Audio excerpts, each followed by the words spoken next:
All right, so maybe you're interested in getting into a business that sells products similar to e-commerce, but you'd rather not deal with buying or managing physical inventory. Or maybe you've just wanted to become a self-published author, or maybe you just want a hands-off business that brings in thousands of dollars per month. So if this describes you, then a Kindle business might be the business model you've been looking for.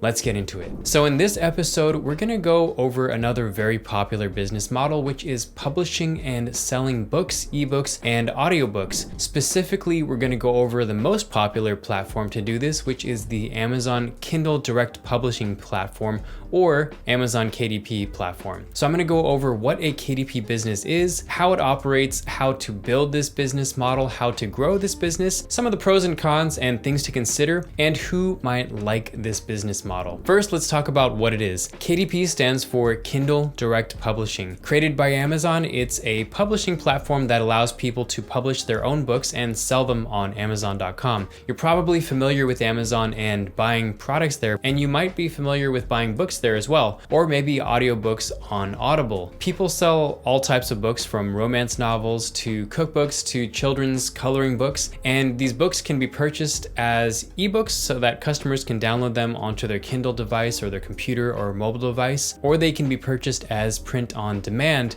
where Amazon prints your book as a hard copy and ships it to the customer. Let's talk about how it operates and how to build this business model. First, you want to choose a niche and book topics. Some niches can be very profitable, but also very competitive. Common model for choosing niches is to find book niches and topics with high enough search volume or demand, but low enough competition so that you can still enter that niche. To determine this balance, you can use Amazon's search bar to search and see what auto-populates in the search section. Those are things that other customers are searching for, or you can also use tools that are both free and paid to help you identify those opportunities for entering niches. Next is creating the book contents. So you can create the contents yourself, or you can also hire this out to freelance writers, also known as ghostwriters or designers. And you can choose low content books such as coloring books or notebooks, things that don't have a lot of content within the book itself, or high content books, which do have a lot more writing. Next is designing the book cover and interiors. You can also design the book covers and interiors yourself if you'd like, using a point and click tool like Canva, or if you're more design savvy, you can also use a program like Adobe Illustrate, or you can hire out the book cover and interior design on sites like Fiverr. Next is creating an account and uploading your book to KDP. So you'll want to make sure that you're following KDP's or Amazon's requirements for creating an account and uploading the files. You also want to make sure that your book does not infringe on copyright rules, which includes not using someone else's cover or interior designs, not using phrases that are copyright protected, and of course, not plagiarizing materials. Similar to as if you were selling a physical product on Amazon FBA, your goal is to rank organically by using keywords that customers search for to get sales and build those positive reviews for your book, and to improve your Amazon bestseller rank, or BSR. The lower your BSR, the Amazon BSR, the more favorable your organic ranking is, which means that you're closer to the top of page 1 when people search for your type of book, and you therefore make a lot more ongoing sales as a result. Now let's talk about how to grow this business model. First is creating more books. It's common for KDP businesses listed on the Empire Flippers marketplace to have dozens or hundreds of books. For some businesses, only a few books contribute to a majority of the business's revenue. The point being that your first book may not be your best-selling book, and you should probably expect to create many books with the expectation that a handful will drive far more profit than others. Next is running advertising campaigns using Amazon Marketing Services, also known as AMS. So similar to Amazon FBA PPC, advertising can help increase sales, accelerate how quickly your books get reviews, and to help you achieve a stronger BSR. Next is repurposing content into audiobooks and publishing them on ACX. So ACX is how audiobook makers get their books onto Audible, which is Amazon's audiobook platform. Audiobooks can be a great way to essentially create more products, but using the books you already have, and many people choose to listen to their books rather than to read them. So you're just opening yourself up to another market that maybe wouldn't have purchased your book otherwise. Next is publishing your books on other platforms. So besides Amazon, other popular platforms for publishing your books include sites like Draft to Digital, Ingram Spark, and Findaway Voices. Next is advertising your books off of Amazon.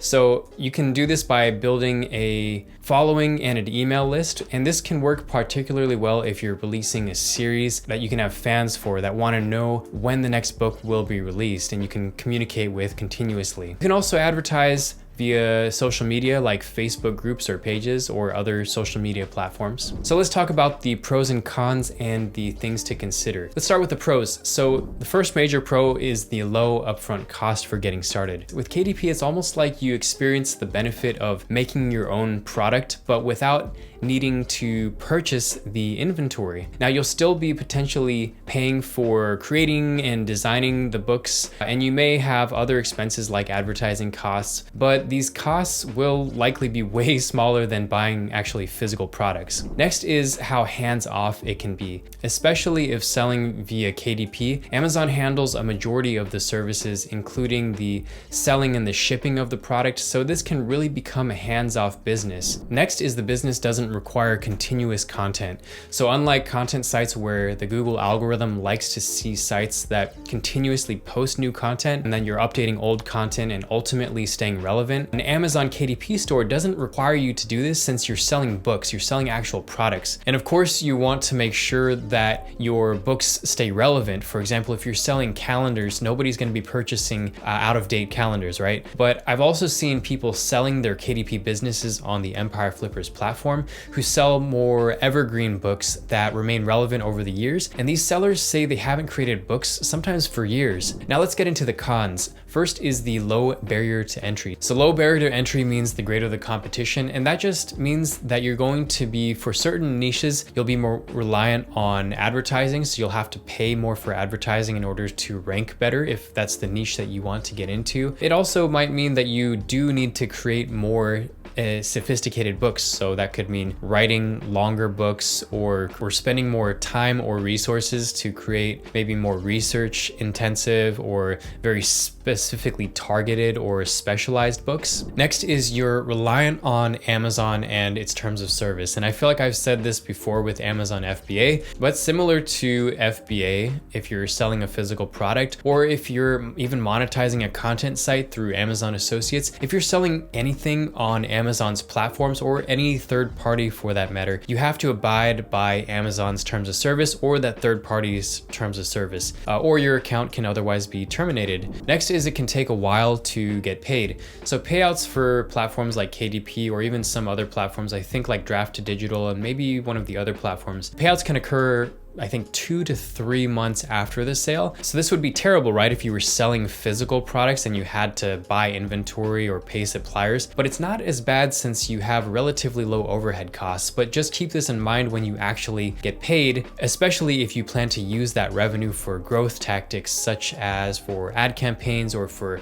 paying freelance writers. Now let's talk about who might like this business model. First are those with specialized knowledge. One of the ways of creating a barrier to entry for your books is through the knowledge that you have that other people don't. So if you have specialized knowledge within a particular space, such as the cryptocurrency space is hot right now, Web3, a specific type of fitness, for example, or if you are qualified to give medical advice, then these are ways of creating books that other people can't as easily create. Of course, if you're interested in a niche but you don't personally specialize in that area, you can also pay people who do specialize in that and build a book business that does have a barrier to entry even if you don't possess those skills yourself. Next are writers or people who enjoy writing or who have wanted to create their own books. So before Amazon KDP came along, publishing a single book could have cost thousands of dollars. But now if you like writing or you've wanted to publish books, it's more affordable and easier than ever to do so. Next are people with design skills. So people with design skills can create more sophisticated low content books, such as those that are like coloring books or some kind of picture related book, or they can design their own covers and interiors and just create a more customized look, or just save on cost of not having to hire other people. And if you're creating low content books and you know how to do that and you're saving on costs, then you might be able to potentially churn out a lot of books. So maybe your strategy is more of a high volume approach. Next are people who don't want to deal with inventory but like the idea of owning and selling products. So selling a digital book, and specifically on the Amazon KDP platform, is similar to selling products via e-commerce on Amazon FBA, but without the risk or upfront cost of buying inventory. So that's a quick summary of KDP. I think it's a great business model to build, but also to buy. And there are some really great KDP businesses for sale on the Empire Flippers platform that you could check out if you're interested. And also if you're interested in building something more technically sophisticated, but could be a great source of recurring revenue, and is something that you actually could own and aren't beholden to Amazon or potentially any other platform, then a SaaS business or a subscription model business might be a business for you. So we'll get into SaaS on the next episode. So on that note, I'll see you in the next one.